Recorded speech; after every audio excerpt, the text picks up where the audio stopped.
Hola, buenas tardes. Bueno, vamos a comenzar el día de hoy con el tema de neumonías 2. Como comenta la doctora, pues ayer revisamos algunas características que nos pueden indicar sobre neumonías bacterianas, ¿no? Y algunos patrones específicos, pero pues en este caso vamos a hablar de otras. El temario en el día de hoy van a ser las neumonías virales, neumonías por micoplasma y clamidia y neumonías por algunos parásitos como los protozoos y el mitos.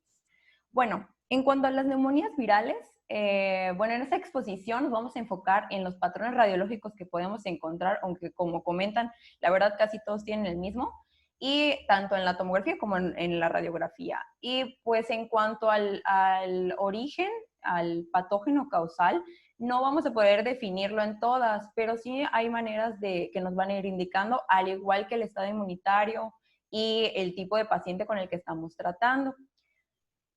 Vamos a ver. Ok, ¿cuál es la importancia de este tema? Pues que los virus son las principales causas de infección respiratoria, ¿no? Y además podemos, al interpretar nosotros las imágenes, darnos una idea de cuál es el patógeno causal, pero así ayudar a reducir el uso de antimicrobianos, aunque en algunos virus también se puede haber sobreinfecciones con bacterias. Como les comentaba, hay indicadores para reconocer algunas enfermedades en particular, pero va a depender mucho del estado del paciente. Entonces, ¿qué vamos a observar usualmente en la radiografía? Puede estar normal, pero pues ese no va a ser un motivo de consulta, no siempre. Vamos a ver opacidades reticulares, usualmente van a ser bilaterales, difusas, raramente vamos a ver derrames pleurales, vamos a ver consolidaciones y usualmente lo que casi en todas vamos a encontrar es la opacidad en vidrio deslustrado. En cuanto a la tomografía, pues vamos a encontrar usualmente el vidrio deslustrado, pero también podemos encontrar en mosaico, micronódulos, engrosamiento del intersticio, también engrosamiento de la pared bronquial o bronquiolar. Ok, ¿cómo vamos a definir o a separar los tipos de infecciones por virus, no? Pues principalmente por la composición de su ácido nucleico, o sea, el tipo de estructura de ácido nucleico, aunque también hay autores que lo separan por si son helicoidales, helicosaédricos, o aquellos con el tipo de la envoltura lipídica, pero no nos vamos a meter a esos detalles, únicamente en el tipo de ácido nucleico que manejan. Y aquí, ay, me disculpas, tengo una cosita acá, ya, ok. Y pues aquí les hice un esquema de los principales virus que están compuestos por RNA y por DNA. En el RNA vamos a ver a la influenza, la parainfluenza, el virus sincitial respiratorio, el metaneumovirus, sarampión, enterovirus, hantavirus, y el coronavirus va a ser una clase en particular que la vamos a ver después. El DNA, en cuanto al DNA, pues vamos a ver el adenovirus, el herpes simple. Dentro de los herpes, pues ya vamos a encontrar a varicela y a citomegalovirus. Vamos a comenzar con los RNA. Bueno, en cuanto a la influenza, como empezaron a preguntar los doctores, pues este es un patógeno bastante importante en nuestro medio porque está asociado a infecciones estacionales, ¿no? O sea, tenemos tanto vacuna para prevenirnos en cuanto a la otra. Y también se han reportado pues pandemias, ¿no? Como la que se presentó en el 2009, pero usualmente es una entidad que afecta a las personas mayores o a los niños muy pequeños, usualmente en invierno. En cuanto a los tipos, pues hay varios, aunque usualmente el virus de la influenza A y B son los que más nos afectan. En cuanto al A, lo podemos dividir según su hemaglutinina o neuraminidasa y ahí definirlo H1N1, H1N2 y así ponerles un nombre, ¿no? El más importante, el que estamos acostumbrados, es al H1N1 y pues este se replica en las células epiteliales pues de las vías respiratorias, ¿no? Y usualmente pues causa los síntomas clásicos, ¿no? Gripe, fiebre, tos, pero en algunos casos puede haber diseminación y podemos complicarnos con una neumonía por influenza. Entonces, en cuanto a los hallazgos específicos, como bien comentaba mi compañera Chi, los derrames son raros, Pero ¿qué podemos encontrar? Áreas reticulonodulares, áreas de consolidación, pueden ser parcheados, pueden ser bilaterales, y comentan que principalmente se ve en lóbulos inferiores. En cuanto a las consolidaciones, también pueden estar muy mal definidas y que confluyen, y en este sí es común la sobreinfección por Streptococcus pneumoniae. Vamos a ver. Ok, vamos a ver esta primera imagen. Es una tele de tórax con adecuada técnica. Observamos la tráquea central. En cuanto a los tejidos blandos, en lo valorable, pues no se observan alteraciones. Una paciente femenino. En cuanto a las estructuras óseas, pues no observamos lesiones plásticas, líticas o algún trazo de fractura. Podemos ver que el mediastino pues no tiene ensanchamientos. En cuanto al parénquima pulmonar, podemos ver en el lóbulo lateral e inferior izquierdo y también en el lóbulo lateral derecho se observan imágenes algodonosas, parcheadas, y también se puede observar en algunos el broncograma aéreo. Y pues esta radiografía corresponde a un paciente con influenza H1N1. En cuanto a los hallazgos de la tomografía, en estos vamos a encontrar usualmente opacidades en vidrio esmerilado, consolidaciones, nódulos centrolobulares y en algunos casos opacidades lineales. Entonces, en esta imagen tenemos una tomografía computarizada en corte axial, en ventana para pulmón, contrastada, y podemos observar opacidades en vidrio deslustrado distribuidas de manera bilateral, usualmente, vemos como que difusas, de predominio subpleural, y podemos observar el broncograma aéreo dentro de estas. Las ubicamos en el segmento anterior y posterior del lóbulo superior derecho y también en el segmento anterior del lóbulo superior del pulmón izquierdo. Y esta última consolidación la vemos delimitada por la cisura oblicua. Esta tomografía corresponde también a un paciente con neumonía por influenza. Y como ya habíamos visto en varias presentaciones, tenemos los patrones que nos comentan el libro, ¿no? Entonces vemos, como dice, usualmente vamos a ver opacidades, consolidaciones, las opacidades parcheadas, y pues muy rara vez vamos a observar un derrame. Ok. Bueno, en cuanto a la influenza aviar, no es tan común en nuestro medio, pero pues sí en otros lugares como Asia, ¿no? En Hong Kong, donde se descubrió. Esta es la influenza H5N1 y pues esta usualmente se da por la exposición a aves contaminadas y causa los síntomas gripales pues parecidos a los de una influenza común, ¿no? Gripe, congestión nasal, fiebre, y usualmente su detección sí requiere pues ciertos estudios. Bueno, en cuanto a su radiografía, se va a ver muy similar a la radiografía que presenta la influenza H1N1, ¿no? Pero en cuanto a su tomografía, podemos ver un poquito más áreas de consolidación, aunque igual vamos a observar opacidades en vidrio deslustrado. Bueno, en cuanto a esta imagen, es una tomografía en corte axial, podemos ver que es a nivel de la salida de las arterias pulmonares, es un corte para pulmón, simple, y observamos que a nivel del bronquio intermedio, o sea, lo que sería el segmento lingular inferior izquierdo, un área redondeada de consolidación, está indicada por esta flecha, y está rodeada de opacidades en vidrio esmerilado, vidrio deslustrado, ¿no?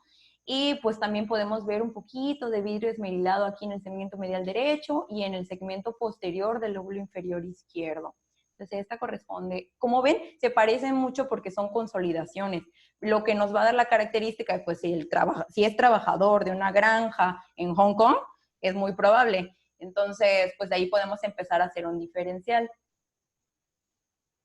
Ok, vamos a hablar de otro virus, que es la parainfluenza. Bueno, comenta la epidemiología que es el segundo virus más identificado en UCI. Usualmente hay 4 serotipos que causan estas enfermedades, ya que se unen muy bien al epitelio ciliado del tracto respiratorio. Usualmente los que causan infecciones en el humano son del 1 al 3. Y usualmente se da las infecciones en los meses de junio a septiembre. Y pues esta es una causa de muerte común en pacientes con neoplasias hematológicas o pacientes con trasplante de médula ósea. Y en este también es común la sobreinfección por bacterias. Entonces, ¿Cómo vamos a ver usualmente la parainfluenza? Pues la vemos usualmente en otitis media, en conjuntivitis, faringitis, el croup, que todos nos acordamos de parainfluenza cuando dicen croup, y la bronquitis, y en casos muy raros, como les comenté, una neumonía. Ok, bueno, esta es una tomografía que vamos a ver de un paciente con parainfluenza. Es un corte axial en el nivel de las bases pulmonares. Vemos que tiene ventana para pulmón. Se observa en lóbulos inferiores áreas en vidrio deslustrado y también podemos ver que empiezan a formarse consolidaciones en el segmento posterior y lateral del lóbulo inferior derecho, así como opacidades en vidrio deslustrado en el segmento, bueno, yo vi que eran varios, segmento posterior, segmento lateral y medial del lóbulo inferior izquierdo. Y en este caso sí podemos observar un pequeño derrame laminar de manera bilateral, ¿no? Esta sería una tomografía de un paciente con parainfluenza. Ok, otro. La verdad, da un poco de coraje hablar sobre el sarampión, porque ya existe vacuna y no deberíamos estar pasando por esto, pero pues gracias al desarrollo de la vacuna ya habían reducido la incidencia de estos brotes, pero actualmente sigue siendo una causa de muerte, en algunos países, en niños. O sea, se reportan hasta 1.5 millones de muertes infantiles por sarampión. La gran mayoría presenta pues síntomas leves, ¿no? Pero el problema es que si los niños están por ahí contagiando, pueden contagiar a personas inmunocomprometidas o embarazadas, a las cuales ponen en riesgo, ya que se puede desarrollar un síndrome congénito por varicela. Y pues como sabemos, hay algunos movimientos antivacunas en regiones como Italia, Francia y países que usualmente están ya desarrollados, donde se empiezan a crear pues estas corrientes, ¿no? Bueno, es muy contagioso, como hablábamos, usualmente de persona a persona por gotitas de aerosol o por contacto directo con las secreciones de la vía respiratoria. Vaya la saliva. Tiene un tiempo de incubación de 2 semanas y la enfermedad comienza con una fase prodrómica. Y pues en esta ya sabemos la fiebre, la tos y coriza, ¿no? Que quedan medio rojitos. Ya luego empezamos con la fase de erupción, que es la fase cutánea, maculopapular, empieza con conjuntivitis y las complicaciones más graves pues pueden ser encefalitis, una gastroenteritis muy, muy, muy grave, ceguera y en algunos casos podemos observar la neumonía por sarampión. Ok, ¿cuáles son los hallazgos en la neumonía por sarampión? Pues incluyen engrosamiento de la pared bronquial, nódulos centrolobulares, la opacidad en vidrio ilustrado que ven todos, engrosamiento septal interlobar. En este sí se puede dar derrame pleural y linfadenopatía iliar.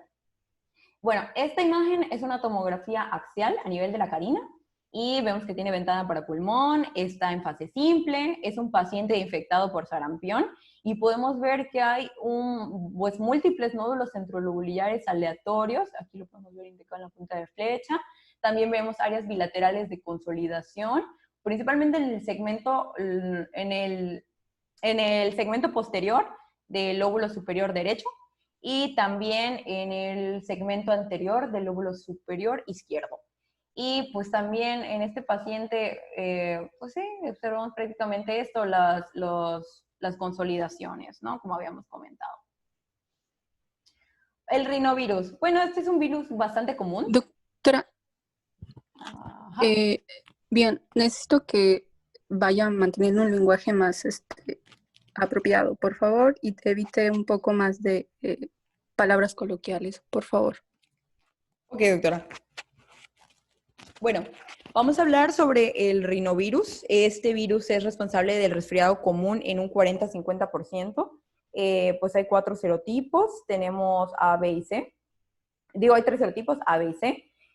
Usualmente, ¿qué vamos a encontrar en él? Vamos a ver consolidaciones parcheadas bilaterales con vidrio deslustrado y engrosamientos septales interlobulares. Bueno, tenemos una radiografía, es una posteroanterior de tórax, con técnica adecuada. Se observa en lo valorable de tejidos blandos, no hay evidencia de alteraciones. En cuanto a las estructuras óseas, pues no observamos alguna lesión lítica, blástica o algún trazo de fractura.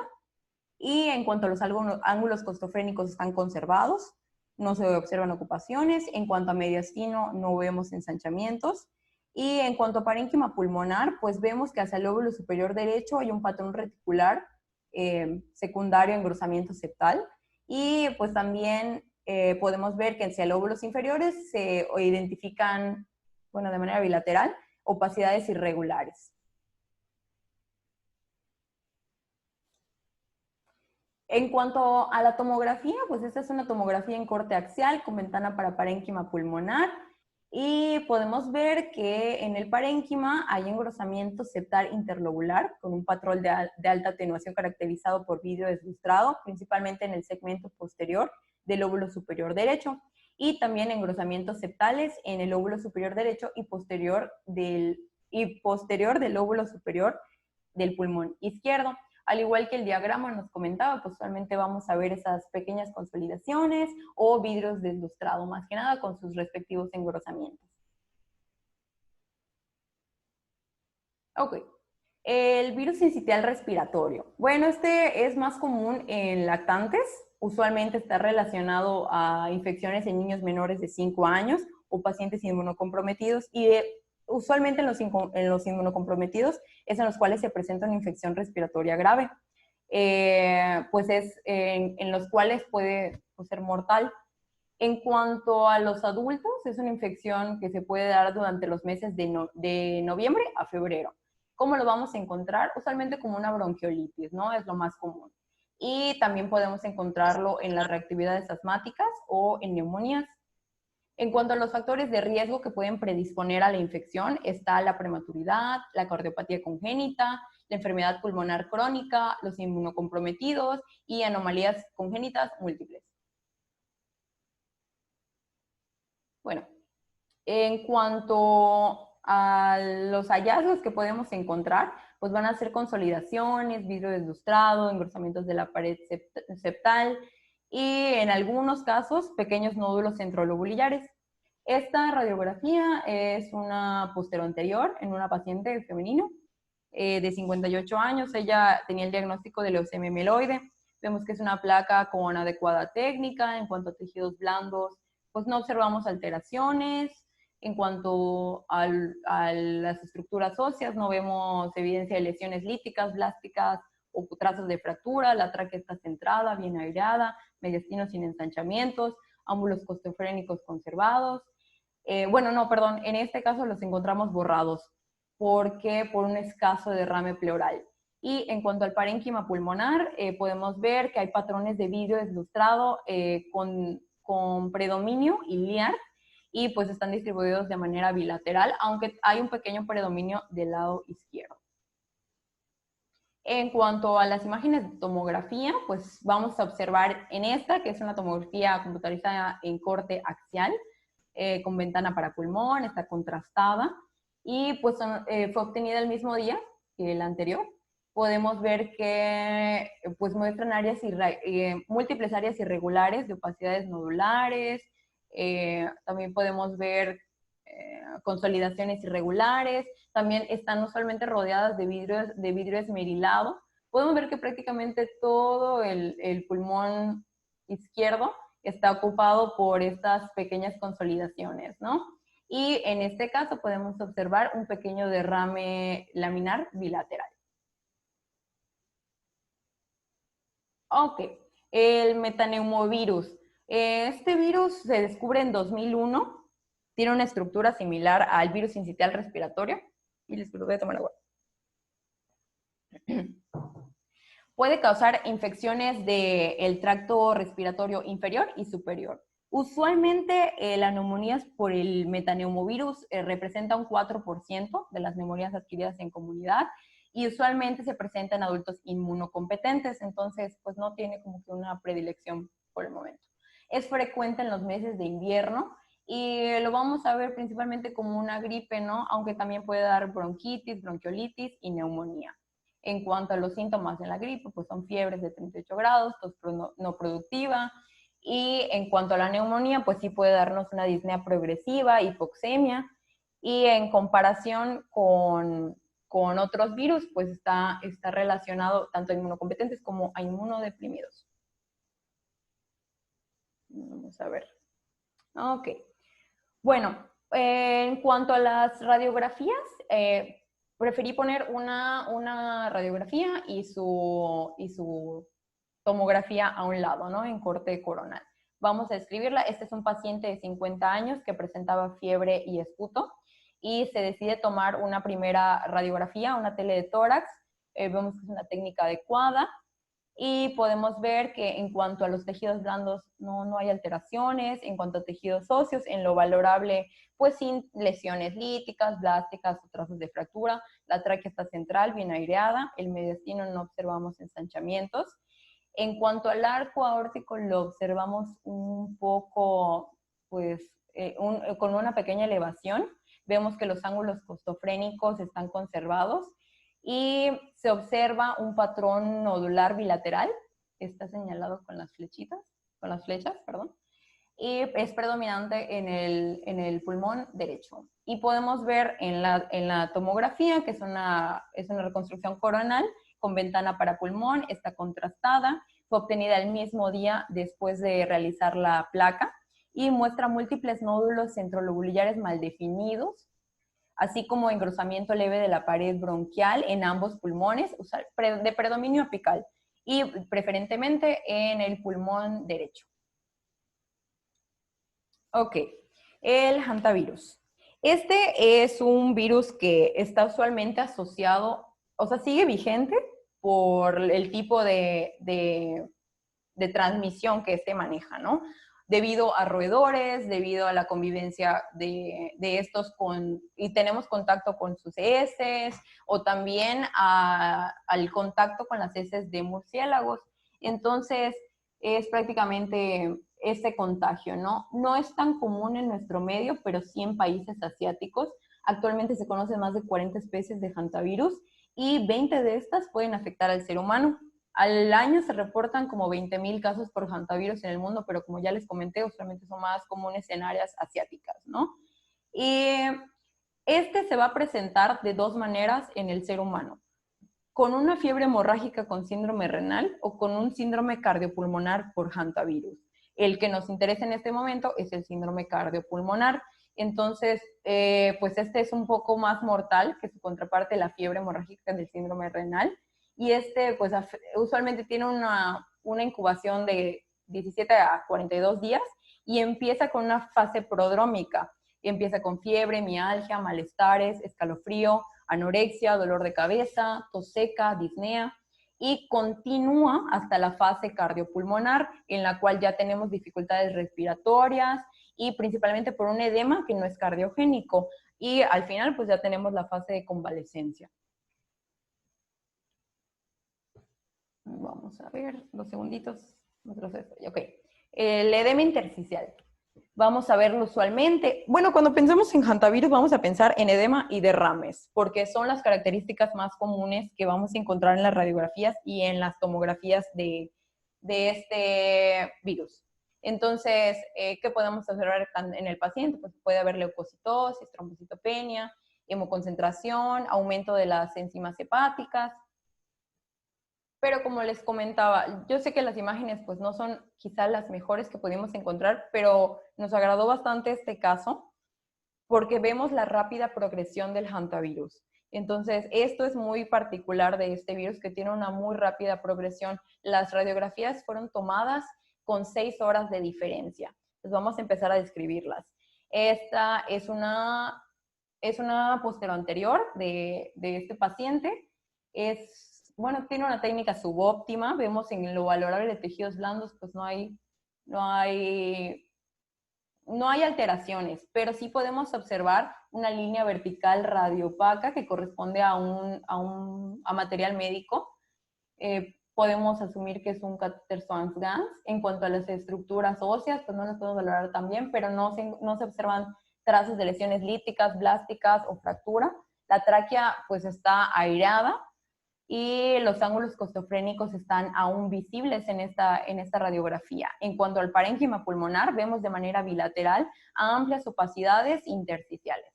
En la segunda radiografía vamos a verla, fueron 6 horas después. Se observan, bueno, en esta primero 2 líneas radiopacas. Vamos a ver las líneas radiopacas que corresponden a material médico de monitoreo. y vamos a ver que hubo una rápida progresión del paciente, ya que vemos consolidaciones periliares, igual hacia bases del pulmón, ocasionando borramiento de ambos ángulos costofrénicos, y también podemos ver áreas de vidrio deslustrado de manera apical, y que esto refleja pues el daño alveolar que produce el virus a el parénquima pulmonar. Bueno, estos fueron los virus en cuanto a RNA. Vamos a empezar a hablar sobre los virus que están compuestos por DNA. Vamos a empezar con el adenovirus. El adenovirus es bastante común en nuestro medio. Hay más de 50 serotipos identificados y representan del 5 al 10% de todas las infecciones del tracto respiratorio en niños. Principalmente lo vamos a ubicar en otoño y primavera. Pueden causar lisis de las células epiteliales respiratorias y también pueden afectar a los bronquiolos distales. Los síntomas dependen del serotipo, aunque usualmente estamos infectados por el serotipo 1, 2, 3 y 7. Hay otros serotipos que pueden provocar también gastroenteritis, cistitis. Pero en la mayoría de los pacientes pediátricos, que es a los que más afectan, vamos a verlo como un cuadro leve de faringitis, ¿no? En algunos laringotraqueitis, algunos bronquiolitis, y en algunos se puede observar la bronconeumonía, aunque en estos, pues usualmente son pacientes que han sido trasplantados con médula ósea. 2 segundos. Ya. Bueno, en un estudio realizado por Chang, vemos que se encontró hiperlucencia en la gran mayoría de los pacientes que presentaban una neumonía por adenovirus. Vemos que hay hiperlucencias unilaterales, en los pulmones hay un aumento de volumen. Podemos ver hiperlucencia unilateral con un pulmón pequeño o de tamaño normal. Podemos ver hiperlucencia bilateral.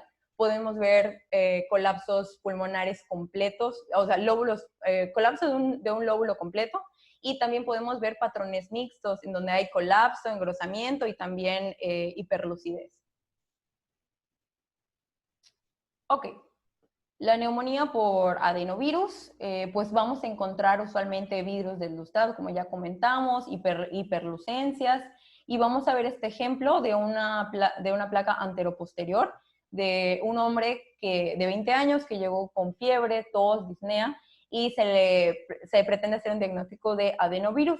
La radiografía, pues vemos que tiene una técnica adecuada, se observan tejidos blandos sin alteraciones, aunque hay una línea radiopaca que finaliza en aurícula derecha, pasa de la vena cava y casi finaliza en la aurícula derecha, y pues corresponde a un catéter subclavio.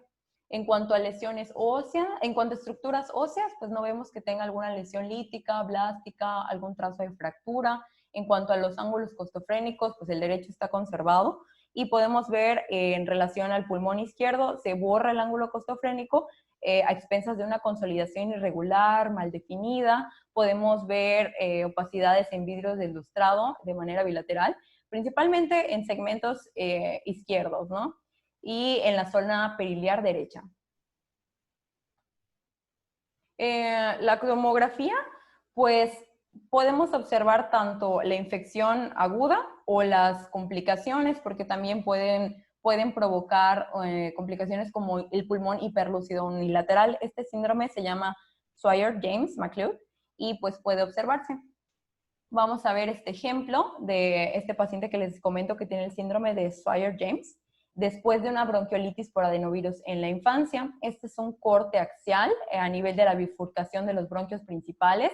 Vemos que tiene ventana para pulmón, es simple y muestra una disminución de la atenuación, así como la vascularización de todo el pulmón derecho. También se observa una pequeña área de atenuación en el segmento superior del lóbulo inferior del pulmón izquierdo, y podemos ver que hay una lateralización hacia la izquierda de las estructuras vasculares en el mediastino, indicados aquí en la flecha. Bueno, en cuanto a la familia herpes, vamos a comentar algunos de los virus herpes que pueden causar neumonía, principalmente el virus herpes simple, el virus de la varicela zoster, el citomegalovirus. En cuanto a los demás, son muy raras, muy raras las infecciones por neumonía. El virus herpes simple, pues, como ya sabemos, es bastante común para nosotros. Estamos en contacto con él pues prácticamente desde muy pequeños, no es tan dañino cuando los pacientes están inmunocompetentes, pero en cuanto a los pacientes inmunocomprometidos, sí puede provocar grandes lesiones. Hay algunos factores de riesgo en los cuales los pueden predisponer para desarrollar una neumonía, principalmente en pacientes que han tenido traumatismos por intubación, tabaquismo crónico, pacientes con SIDA, no con infección de VIH, ya con el diagnóstico de SIDA, en pacientes trasplantados, en pacientes que han sido expuestos a la inhalación de humo, en pacientes con quemaduras graves o con neoplasias. ¿Cuáles son sus vías de diseminación? Pues principalmente por aspiración o extensión a la vía respiratoria inferior o por una diseminación hematógena de una enfermedad sistémica. Bueno, pues el virus herpes simple puede mostrar 3 formas de afectación pulmonar. Usualmente son la traqueobronquitis necrotizante, la neumonía necrotizante y la neumonitis intersticial. Vamos a poner un ejemplo. Nosotros tenemos aquí un paciente. Usualmente en el virus herpes vamos a encontrar consolidaciones bilaterales, vidrio deslustrado. En algunos pacientes se puede ver la opacidad reticular. Y esta es una radiografía de una mujer de 72 años. Ella tenía el diagnóstico de mieloma múltiple y actualmente presenta un síndrome respiratorio en sospecha de virus herpes simple, ¿no? La radiografía es una AP, es una técnica adecuada, a pesar de que se ve así. Y en cuanto a los tejidos blandos, sin alteraciones. En los tejidos óseos no hay trazos de fractura ni lesiones líticas o blásticas. La tráquea está central, bien aireada.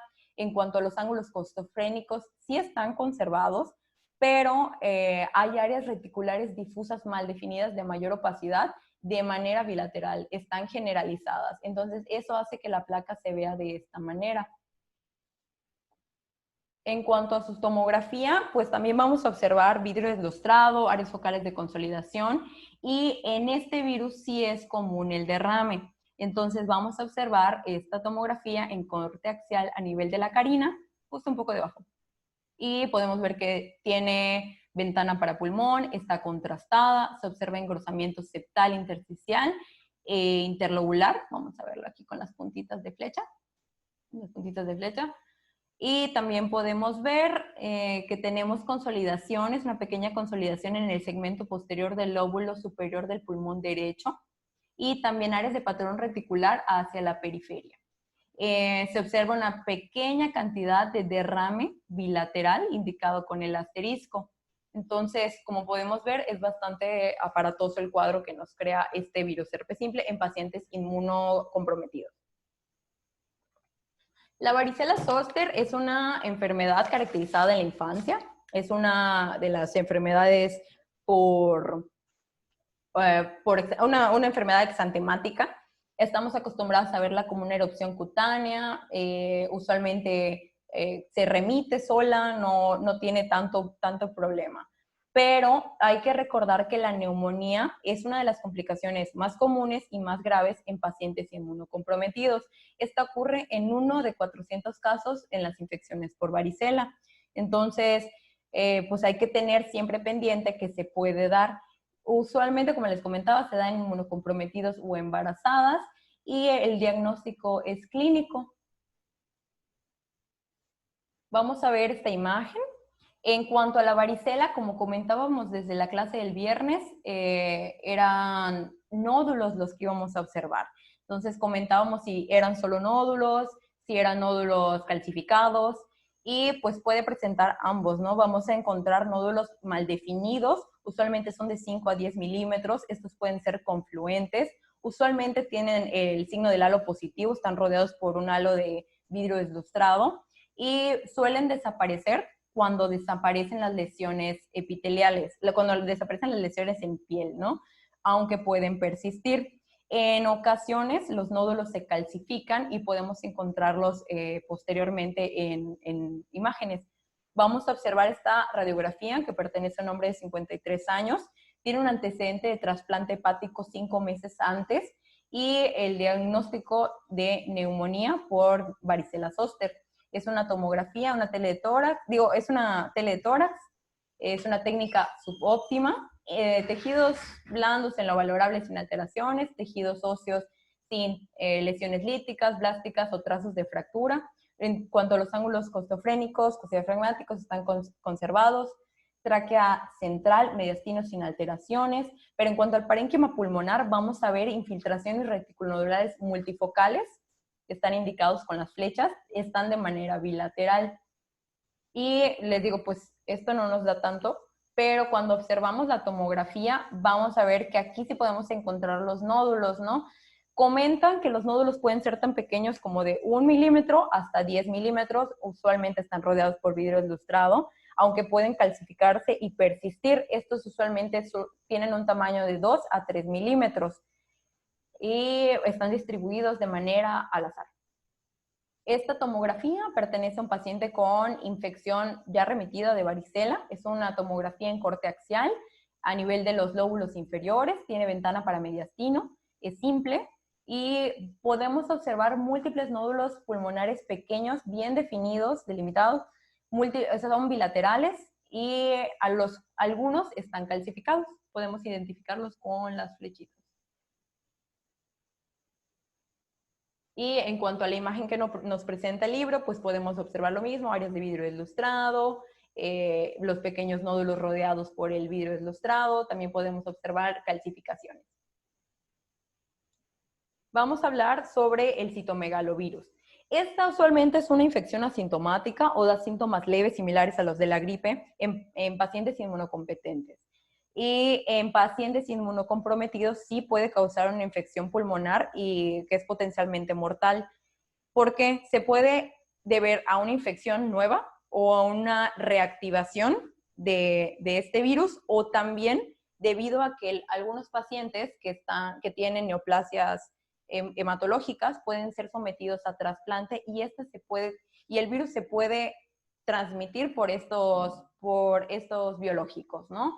Entonces, en un paciente que esté recién trasplantado de médula ósea o en algunos órganos que tienen demasiado tejido linfoide, como son el pulmón y el intestino, hay que estar vigilando que no desarrollen síntomas respiratorios. En el primero en el que vamos a pensar es citomegalovirus, y se da usualmente, como comentó la doctora Diana, dentro de los primeros 30 a los primeros 100 días. También se puede presentar en pacientes con SIDA.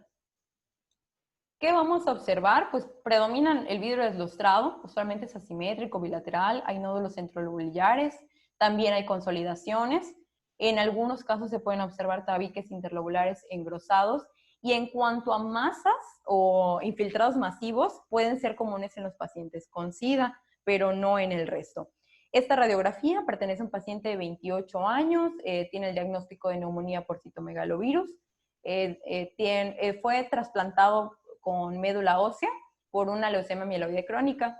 Entonces tenemos una radiografía AP con una técnica subóptima. En lo valorable de tejidos blandos no hay alteraciones. Y en cuanto a los tejidos óseos no observamos trazos de fractura, no vemos lesiones líticas, blásticas.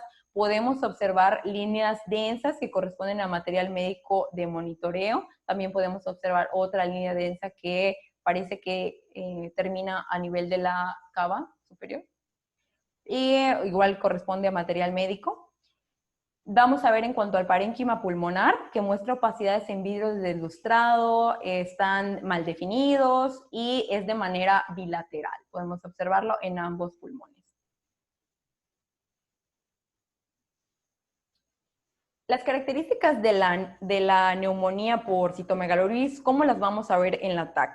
Vamos a ver igual consolidaciones, opacidades, usualmente esas opacidades son difusas, o podemos ver el vidrio deslustrado de manera difusa o de manera focal, podemos ver nódulos miliares y en algunos casos pues también podemos observar nódulos con signo del halo, como en la varicela, pero este no es tan común. Vamos a ver que en esta tomografía es un corte axial con ventana para parénquima pulmonar. En lo valorable de tejidos blandos pues no vemos alguna alteración. En los parénquimas pulmonares podemos ver que hay un patrón de atenuación de vidrio deslustrado mal definido, engrosamiento septal, podemos ver el engrosamiento septal, Y podemos ver también que hay ligero derrame pleural, pero pues vemos que usualmente las características son muy similares a otros virus. Entonces, lo que nos va a dar la pauta son los antecedentes del paciente, como que son recién trasplantados o que han recibido algún tipo de hemoderivado. El parvovirus. En cuanto al parvovirus, vamos a ver qué tenemos para platicar. Bueno, este es un virus bastante común. Lo tenemos usualmente en el medio. Usualmente, no, bueno, no. En este es más común en niños menores de 2 años. Hay 2 tipos, usualmente el canino y el bovino. Usualmente se dan en infecciones en invierno y está asociado a bronquiolitis, a sibilancias, pero las enfermedades sistémicas no son tan comunes. ¿Qué vamos a observar en estos pacientes? Usualmente vamos a ver infiltrados reticulonodulares, consolidaciones, parcheadas bilaterales difusas y también vidrio deslustrado. Entonces tenemos las mismas características. Realmente aquí el diagnóstico de parvovirus es reciente porque se detectó en 2005, entonces no estamos tan familiarizados con el parvovirus. Vamos a describir esta imagen. Es una radiografía posterior de tórax con adecuada técnica. En lo valorado de tejidos blandos sin evidencia de alteraciones. Y en cuanto a estructuras óseas, pues no vemos lesiones líticas, blásticas ni trazos de fractura. Se observan ángulos costofrénicos pues sin ocupaciones, mediastinos sin evidencia de ensanchamientos. Lo que sí, en el parénquima pulmonar podemos observar patrón irregular de consolidación difuso y de vidrio deslustrado en ambos pulmones. En la tomografía usualmente vamos a encontrar consolidaciones parcheadas y también engrosamientos interlobulares. Vamos a ver que este paciente pues es una tomografía en corte axial con ventana para parénquima pulmonar. Podemos ver que hay consolidaciones irregulares a lo largo de las haces bronquiales y también se observa engrosamiento de la pared bronquial y tabique interlobular. Vemos que es de manera bilateral. En este paciente podemos ver que también hay derrame marcado con los asteriscos. Bueno, para hacer un resumen de todos los virus que acabamos de ver, vamos a dividir a nuestra población en pediátricos y en adultos. En los pacientes pediátricos que están inmunocompetentes y inmunocomprometidos. En los pacientes adultos que igual presentan, o sea, sanos, o en aquellos que tienen algún diagnóstico que comprometa su sistema inmune. Y así podemos hacer un diagnóstico más sencillo o podemos orientarnos hacia qué puede tener nuestro paciente. Pues decimos en un paciente pediátrico en temporada de invierno, usualmente expuesto a familiares con influenza, pues puede ser una influenza, o lo más común, un rinovirus. Pero si hablamos de un adulto inmunocomprometido, pues prácticamente nos pone en bandeja todos los virus que podemos estar expuestos, porque realmente sí va a costar diferenciarlo, ¿no? Ya que todos presentan un patrón muy similar. Pero tenemos una tabla aquí. Vamos a ver. Ok, y podemos hacer un resumen, ¿no? En cuanto al adenovirus, pues vamos a ver que usualmente tiene consolidaciones y vidrio deslustrado. Si tiene nódulos van a ser centrolobulares. No es común que tenga derrame ni engrosamiento de pared. En cuanto a la familia herpes, usualmente van a verse vidrio deslustrado. En cuanto a la varicela, sí va a tener nódulos. Vamos a ver que no es común tener ni engrosamiento ni derrame pleural, salvo en el herpes simple. En cuanto a la parainfluenza, pues vamos a ver que en esta sí puede tener consolidaciones, vidrio ilustrado, puede tener nódulos centrolobulares, puede tener engrosamiento de pared, pero no derrame. Y en cuanto a sarampión, es rara esa consolidación, pero sí va a tener vidrio ilustrado, va a tener nódulos, pero no va a tener engrosamiento y sí puede tener derrame. En cuanto al virus sincitial respiratorio, vamos a ver que tiene nódulos centrilobulares, también consolidación y vidrio ilustrado, y es común que tenga engrosamiento y derrame. En cuanto al metaneumovirus, como habíamos comentado, pues va a tener bastantes nódulos, es común que tenga engrosamiento y no es común que tenga derrame. En cuanto al hantavirus, hay que recordar que está relacionado mucho edema, entonces es frecuente que presenten los derrames pulmonares. Vamos a ver, no cambia, ya. Ok. En cuanto a la influenza, vamos a ver que tiene consolidaciones, vidrios ilustrados, nódulos. Es común que tenga engrosamiento de pared, pero no es común que tenga derrame. En cuanto al rinovirus, pues puede presentar vidrio ilustrado, es raro que tenga nódulos, igual no hay engrosamiento de la pared ni derrame pleural. Y no pusimos una diapositiva de enterovirus porque es muy raro que presente, realmente solo los los enterovirus de 67 y 68 presentarían algún tipo de neumonía, pero son rarísimas y aún así presentarían las mismas características, ¿no? Consolidaciones y vidrio ilustrado. Ok, esto fue la parte de neumonías virales. Vamos a hablar sobre las neumonías atípicas, principalmente las producidas por micoplasma y clamidia. La neumonía por micoplasma es el microorganismo que causa la neumonía típica más frecuente.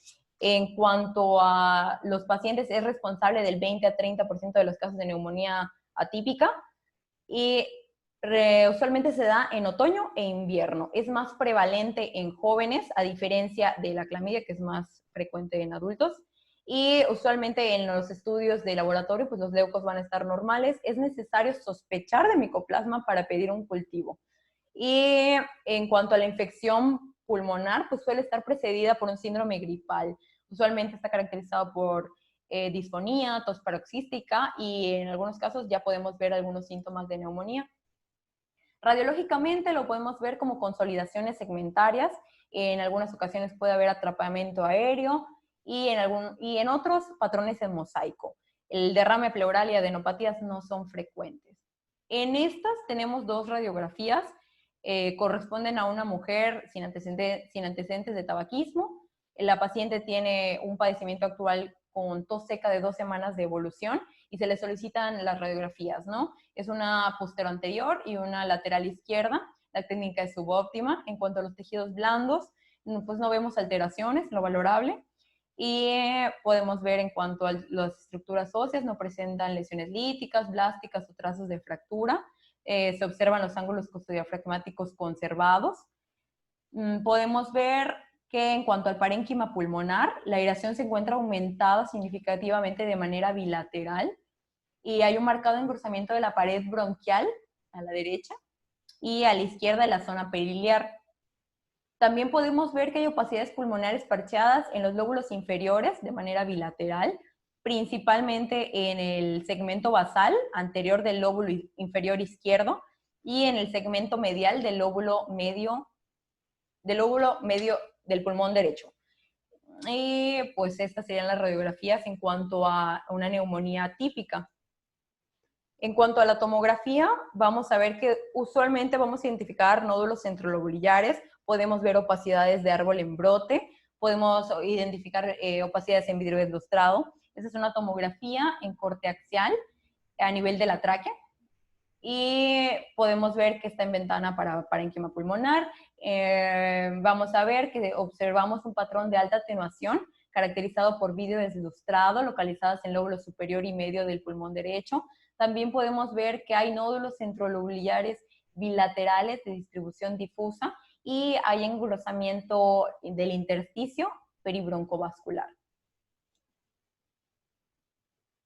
En cuanto a la infección por clamidia, pues en frecuencia es la tercera causa de neumonía adquirida en comunidad. Es responsable del 2 al 6% de los casos. Es más común en pacientes de la tercera edad y tiene una clínica usualmente caracterizada por faringitis, tos seca, fiebre. ¿Qué vamos a encontrar en la radiografía? Es inespecífico al igual que el resto de los virus, pero podemos ver que hay engrosamiento de las broncovascular, podemos encontrar nódulos, en este sí hay derrame pleural, podemos a veces encontrar linfadenopatía, opacidades reticulares lineales, opacidades reticulares o lineales, puede haber dilatación de las vías respiratorias y en algunos casos encontraríamos enfisema pulmonar. Esta es una radiografía posterior anterior y lateral izquierda de un paciente con diagnóstico de clamidia, de neumonía por clamidia. Vamos a ver que es una radiografía con adecuada técnica, una tráquea central. En lo valorable de tejidos blandos, pues no hay evidencia de lesiones. En cuanto a mediastino no observamos ensanchamientos, vemos una tráquea binoidal central, estructuras óseas sin lesiones líticas, blásticas o trazos de fractura. En cuanto a los ángulos costofrénicos, costodiafragmáticos están conservados, no hay evidencia de ocupación, pero a lo largo del parénquima pulmonar hay una radiopacidad localizada en el lóbulo inferior del segmento superior izquierdo. Está caracterizada por una consolidación que está asociada a la clamidia neumonía. Esta tomografía yo sé que tiene una pésima técnica, pero realmente las tomografías por clamidia no son tan comunes. ¿Qué vamos a encontrar en esta? Vamos a encontrar consolidaciones, opacidades en vidrio ilustrado y engrosamiento del intersticio peribroncovascular. Es una tomografía en corte axial a nivel de la bifurcación de los bronquios principales, está contrastada en lo que se puede valorar. Se observan infiltrados de predominio intersticial con áreas de consolidación en parches y son de manera bilateral.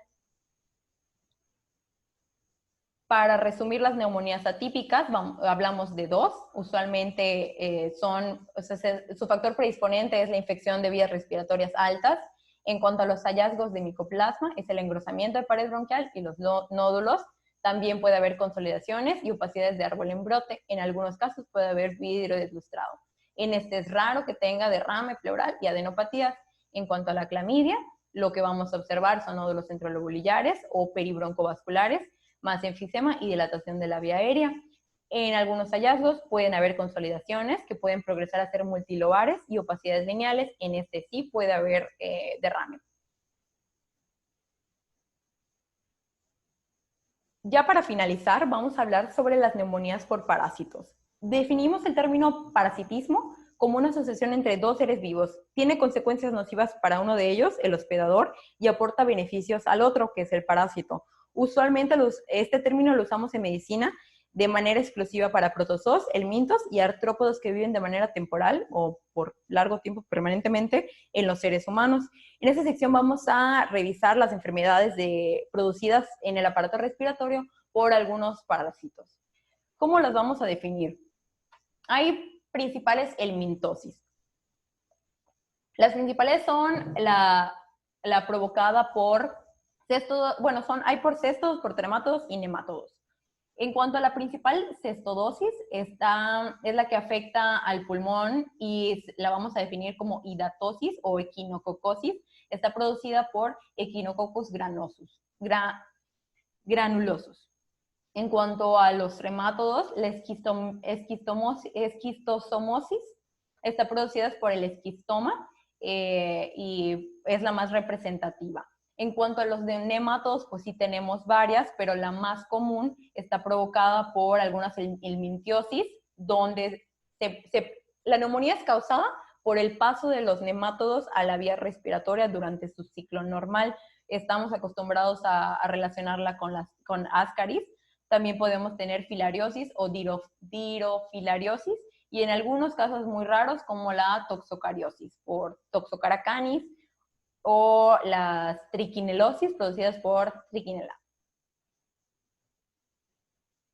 Bueno, vamos a hablar sobre la hidatosis. Esta está producida por el céstodo Echinococcus granulosus. Bueno, esta realmente su nombre viene de gota de agua.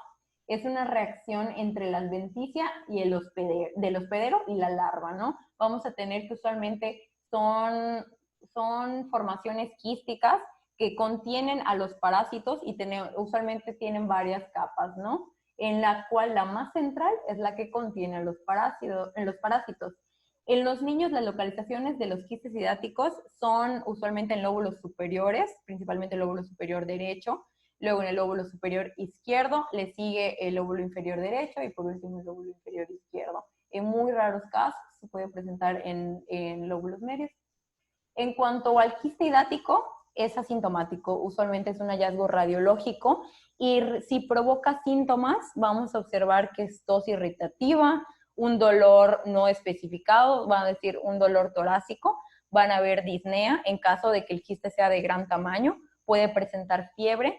y en algunos casos extremos sí puede provocar hemoptisis o reacciones urticariales. Puede producir también baja de peso en los niños y otros síntomas inespecíficos.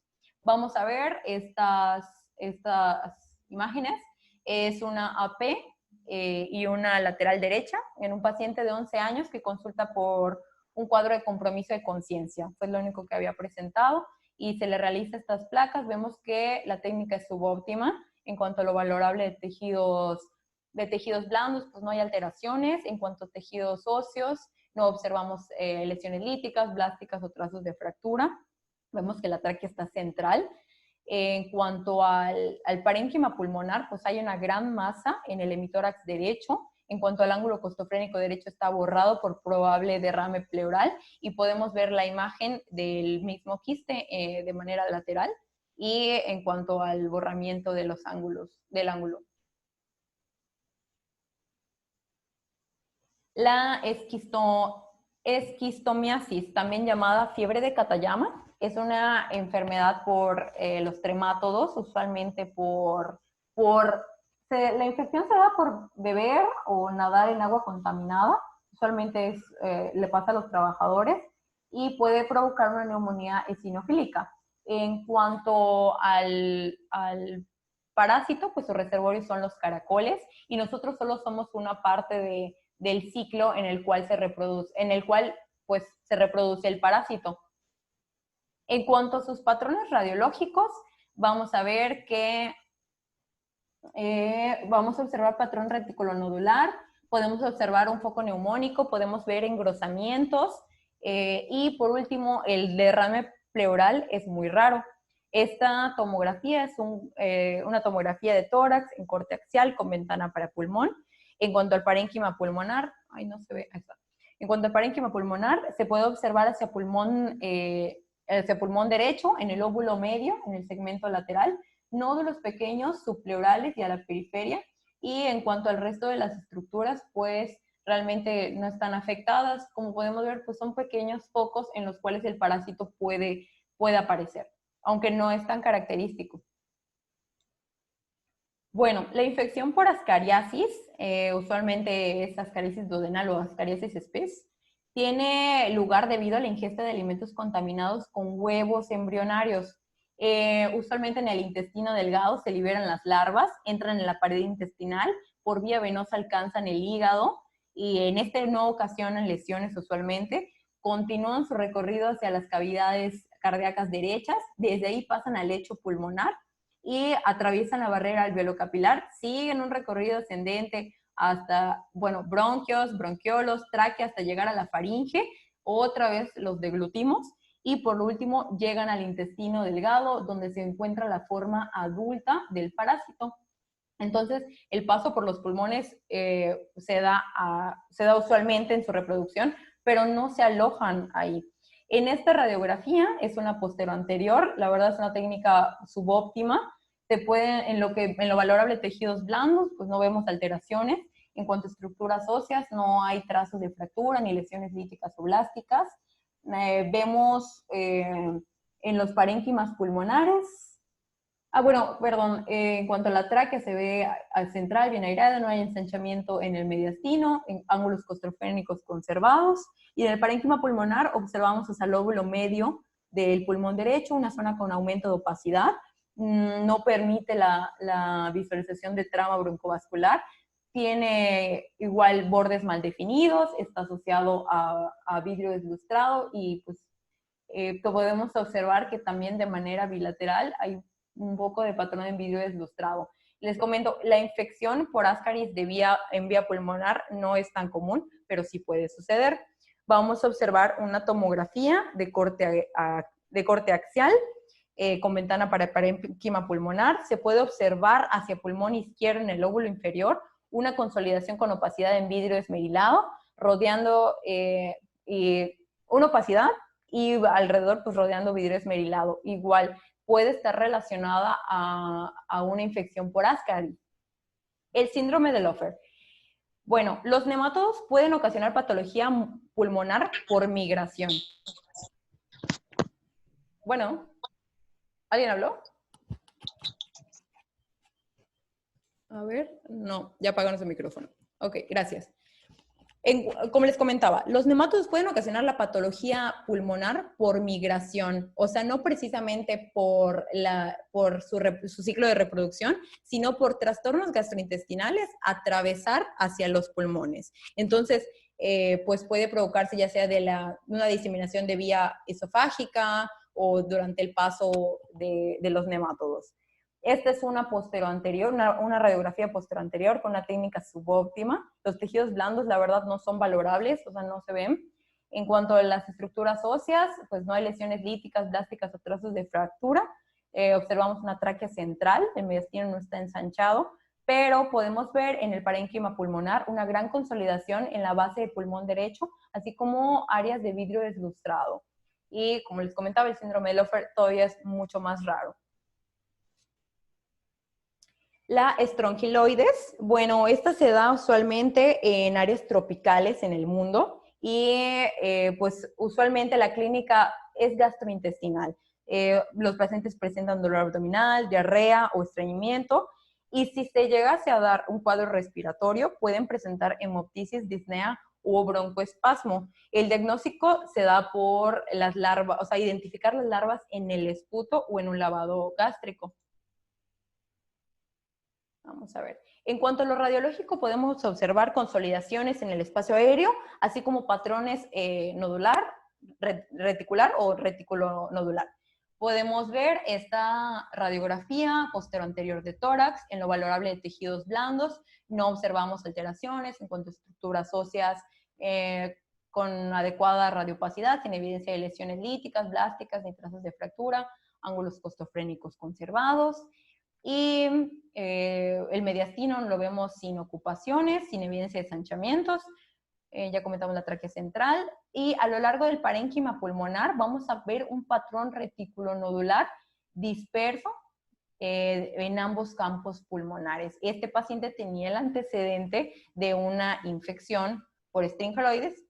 Y en cuanto a la tomografía, podemos ver esta magnificación de una tomografía en reconstrucción coronal con ventana para parénquima pulmonar, esta es a máxima intensidad, y podemos observar que hacia pulmón derecho vamos a encontrar aquí, múltiples nódulos de manera subpleural hasta la periferia indicados con las flechas que corresponden a una infección por estringiloides. Ya por último, vamos a hablar sobre los protozoos. En este grupo tenemos a Entamoeba, Plasmodium, Toxoplasma y Leishmania, que usualmente en conjunto provocan la mayoría de las infecciones respiratorias por protozoos. La leishmaniosis o la infección llamada Kala-Azar es una patología frecuente usualmente en países en vías de desarrollo como Brasil, India o hasta México. Y es secundaria a la infección de Leishmania infantum, usualmente causa lesiones en la piel. Es muy raro que haga enfermedades sistémicas, pero en dado caso que la presente vamos a ver un compromiso del estado general, va a haber fiebre, hepatomegalia y en algunas ocasiones va a haber invasión del parásito a los pulmones, pero pues no es tan representativa y los casos clínicos son escasos, de los cuales sí tenemos un poco más de información y de imágenes representativas, es de la entamoeba histolítica o de la mebiasis. Esta tiene forma de presentación más común de un cuadro gastrointestinal, pero también puede presentarse como abscesos amebianos en distintos órganos. Estos pueden presentar una diseminación hematógena. Si el pulmón se produce cerca, si el absceso se produce cerca de la zona pulmonar, y drena hacia la vía aérea, el paciente puede presentar una neumonía por entamoeba y va a tener, va a tener un cuadro similar a una neumonía. ¿Cuál es su clínica? Pues usualmente se presentan donde se presenta el absceso o usualmente son abscesos hepáticos, va a presentar dolor en hipocondrio derecho. Si llegara a presentar una tos, la tos va a ser seca y la comentan como en salsa de chocolate. Y en cuanto al radiológico, vamos a poder observar una elevación del diafragma derecho, el derrame pleural puede ser común o podemos observar atelectasias y puede provocar consolidaciones. En esta tenemos una tele de tórax, en lo valorable de tejidos blandos sin alteraciones, en cuanto a las estructuras óseas sin lesiones líticas, blásticas o trazos de fractura, la tráquea está central, bien airada, mediastino sin ensanchamientos. El ángulo costodiafragmático derecho está borrado a expensas de esta lesión radiolúcida, está sobre mi diafragma, en el diafragma derecho, y corresponde a un absceso hepático que invade parénquima pulmonar ipsilateral, indicado con las flechas por una infección por entamoeba. Vamos a hablar sobre el plasmodium, o el plasmodium que produce usualmente la infección, que es la malaria. Esta usualmente es un cuadro sistémico cuando produce el distrés respiratorio y se debe a microinfartos pulmonares. Nosotros igual somos paso en cuanto al plasmodium y, como sabemos, su vector es el mosquito. Vamos a presentar este caso, que es un hombre de 38 años, es de Brasil, presenta fiebre intermitente, escalofríos, disnea, hematuria. Las pruebas de laboratorio detectan anemia, elevación de transaminasas, y cuando le hacen un frotis de sangre, identifican a Plasmodium falciparum.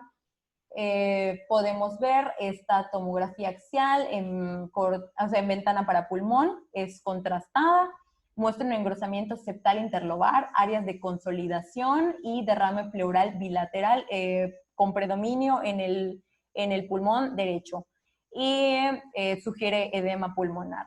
Estos pacientes responden bastante bien a los antipalúdicos. Vamos a hablar sobre la toxoplasmosis. Usualmente es secundaria a la infección de toxoplasma. Y antes se creía que se producía únicamente por el contacto de gatos con las heces del gato, pero ahora se sabe que la infección también se puede dar por carne mal cocida. Usualmente en la radiografía de tórax vamos a encontrar patrón reticular focales o áreas de consolidaciones. Entonces, hablemos sobre esta imagen. Es una radiografía en PA con técnica subóptima. Se observa en lo valorable tejidos blandos sin evidencia de lesiones. En las estructuras óseas, en lo valorable no hay lesiones líticas, blásticas o trazos de fractura. Los ángulos costofrénicos están conservados, sin evidencia de ocupaciones en mediastino. Y a lo largo del parénquima pulmonar, en el parénquima pulmonar derecho, en el lóbulo inferior, vamos a observar una zona de consolidación con broncograma aéreo en su interior, y corresponde a una consolidación por infección de toxoplasma.